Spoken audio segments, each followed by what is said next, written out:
ব্যাংককে দিচ্ছেন পারমিশন, তারা ইন্টারেস্টে আপনার সাথে লেনদেন করবে, এটা অনেক বড় গুনাহ। তাহলে ছোট গুনার বেলা তো একই রকম হবে।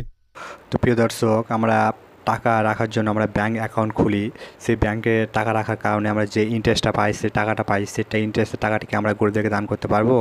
তো মাশাআল্লাহ খুবই সুন্দর জব দিলেন ডাক্তার জাকির নায়েক, যে বলছেন যে আমরা কি ব্যাংক খুলতে পারবো, সেই ইন্টারেস্ট টাকাটাকে নিতে পারবো। তো মাশাআল্লাহ এই নিয়ে খুবই সুন্দর জব দিচ্ছে সব ডাক্তার জাকির নায়েক। তো ভিডিও শুরু করার আগে আপনাদের ডাক্তার জাকির নায়েককে ভালোবাসলে কিন্তু অতি অবশ্যই আমাদের আল্লাহ চ্যানেলটিকে সাবস্ক্রাইব করে ভিডিওকে লাইক করবেন। আর এই চ্যানেলটি শুধু ইসলাম প্রচার ভাইয়া বানানো হয়েছে। আপনার যদি ইসলাম ধর্মকে সত্যি ভালোবেসে থাকেন তো অতি অবশ্যই আমাদের আল্লাহ চ্যানেলটিকে সাবস্ক্রাইব করে ভিডিওকে লাইক করবেন। তো চলুন শুনে কি বললেন, যে আমরা কি ব্যাংক খুলতে পারবো, এটা পুরোপুরিভাবে কি আমাদের ইসলামে জায়েজ আছে, এটা কি এই টাকাটা নেওয়া কি আমাদের হারাম হবে? তো মাশাআল্লাহ এই নিয়ে খুবই সুন্দর জবাব দিয়েছেন। তো চলুন শুনে নিই কি। এটার কি অনুমতি আছে যে একজন মুসলিম তার সঞ্চিত টাকা জমা রাখলো একটা ইন্টারেস্ট বিয়ারিং অ্যাকাউন্টে অথবা ব্যাংকে, যাতে সেটা নিরাপদ থাকে? এখন সেই মুসলিম এখান থেকে যে ইন্টারেস্ট বা সুদ পাচ্ছে সেটা কি দান করতে পারে? বেশিরভাগ বিশেষজ্ঞ বলেন যদি জবরদস্তি করা হয়, হয়তো কোনো অমুসলিম দেশে আছেন আর নিরাপত্তার খাতিরে আপনি প্রচলিত ব্যাংকে ইন্টারেস্ট বিয়ারিং অ্যাকাউন্টে টাকা রাখতে পারেন, তবে এখানে ইন্টারেস্টের যে টাকাটা সেটা দান করবেন আল্লাহর কাছে পুরস্কার লাভের আশা না করে, কারণ এটা হারাম। বেশিরভাগ বিশেষজ্ঞ বলেন। তবে ব্যক্তিগতভাবে আমি একমত নই। আমার মত হচ্ছে, আমি এখানে শেখ ওতাইমের সাথে একমত। তিনি বলেছেন যে এই কাজটাও নিষিদ্ধ, কারণ কোরআন বলছে না যে সুদের টাকা ব্যবহার করো না। কোরআন যদি বলতো সুদের টাকা ব্যবহার করো না, তাহলে সিদ্ধান্তটা ঠিক হতো। কোরআন বলছে রিবায় জড়িত হয়েও না, নেবেও না, দেবেও না। দান করতে গেলে তো ব্যাংক থেকে রিবা নিতে হবে। সেজন্য আমি একমত না।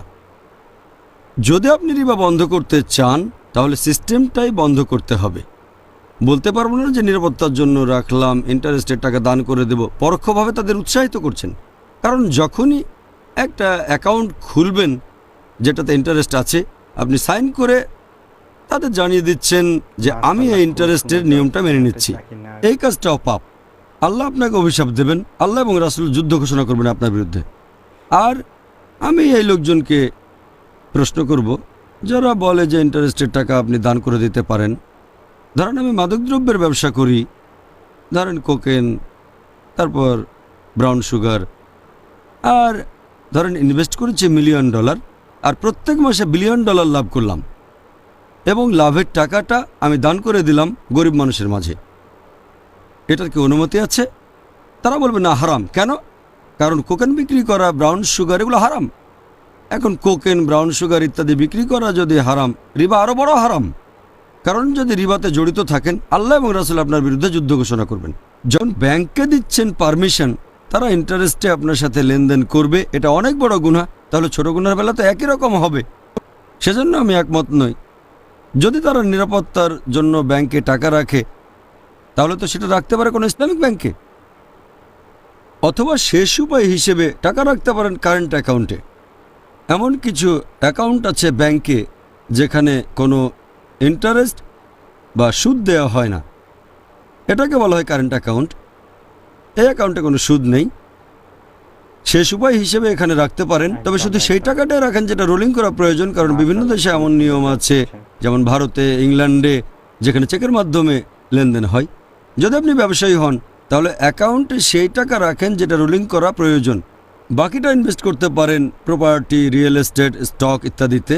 আর যদি নিরাপদে রাখতে চান, তাহলে ব্যাংকে একটা লকার ভাড়া নিয়ে সেখানে টাকাটা রেখে দেন। জানি এটা বোকামি, তারপরও রিবাতে খাটানোর চেয়ে এটা অনেক ভালো। অন্তত আল্লাহ রাসূলের কাছে নিরাপদে থাকবেন, নাহলে আপনার বিরুদ্ধে যুদ্ধ ঘোষণা করা হবে। শেষ উপায় হিসেবে যদি শুধু নিরাপত্তার কথা ভাবেন, লকার ভাড়া নেন। হয়তো মাসে কয়েকশো টাকা বা বছরে 1000 খানেকের মতো লাগতে পারে, অথবা ইংল্যান্ডে হলে কয়েক পাউন্ড লাগবে। লকার ভাড়া নেন, সেখানে টাকাটা রেখে দেন। সরকারকে জানাতে পারেন, সমস্যা নেই, টাকাটা সেখানে রাখেন যদি নিরাপত্তা চান আপনি। তবে নিলেন রিবা, আর যদি দানও করে দেন, এভাবে রিবার সিস্টেমকে উৎসাহিত করছেন। আমি বলবো যে এটাও হারাম। হ্যাঁ, আর এখন আমাদের ইংল্যান্ডও আলহামদুলিল্লাহ এরকম কিছু ব্যাংক চালু হয়েছে। আমি দোয়া করছি আল্লাহ সুবহানাহু ওয়া তাআলা আমাদের সাহায্য করুন, এরকম অর্গানাইজেশন যেন আরও হয় যারা সুদমুক্ত। আমি আল্লাহ সুবহানাহু ওয়া তাআলার কাছে দোয়া করছি এই অর্গানাইজেশনগুলো যেন সরল পথে থাকে। আমিন। তারা যেন সত্যি সত্যি ইন্টারেস্ট ফ্রি হয়। ইনশাআল্লাহ, ইনশাআল্লাহ। দর্শক, আপনারা শুনলেন যে আমাদের ব্যাংকে টাকা রাখা যাবে কি না। তো মাশাআল্লাহ এই সম্পর্কে খুবই সুন্দর জবাব দিলেন। তো এই ওয়াইসটি যদি আপনাদেরকে ভালো লেগে থাকে, এই লেকচারটি যদি আপনাদেরকে ভালো লেগে থাকে, আপনি যদি একটা জাকির নাইককে ভালোবেসে থাকেন, তো অতি অবশ্যই আমাদের আল্লাহ আস্থা চ্যানেলটিকে সাবস্ক্রাইব করে ভিডিওকে লাইক করে দেবেন। এই চ্যানেলটি শুধু ইসলামিক প্রচারের ভাবে বানানো হয়েছে। আপনি ইসলাম ধর্মকে সত্যি ভালোবাসেন তো চ্যানেলটিকে সাবস্ক্রাইব করে ভিডিওকে লাইক করে দেবেন। তো দেখা হবে নতুন একটি ভিডিওর সাথে।